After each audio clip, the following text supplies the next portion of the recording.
there's different types of Vaseline? There are. I thought it was just like a brand name. It is, but for petroleum jelly, I guess is really you want to get technical. Yes. Okay, gotcha. There's different kinds for different activities.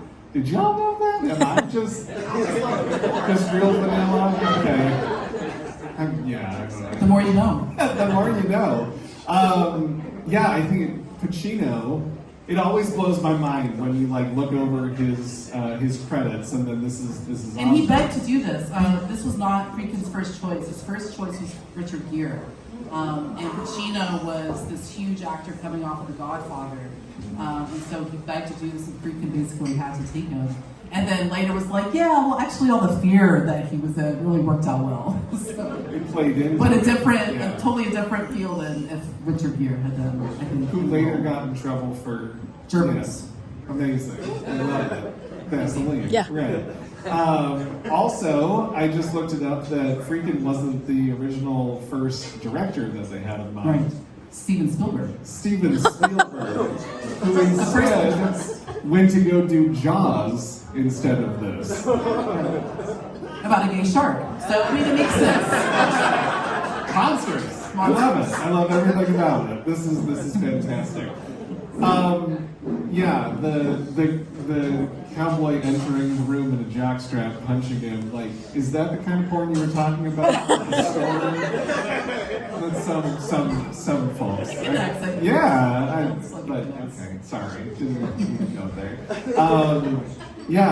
This movie really does mean a lot, but it's interesting that so many people haven't heard of it. And I think that there is still stigma that is related to it from even our own community who feels that it is homophobic, which is really fascinating. And exploitative. And you really have to read hard into it. I think it's well-meaning white men, right? He came off of Boys in the Band. And there's this story about him going to a leather bar, researching Boys in the Band, and being really terrified about the experience. And I always felt like this was his fighting his own demons by making Cruising to kind of come back at that moment. Interesting. Yeah.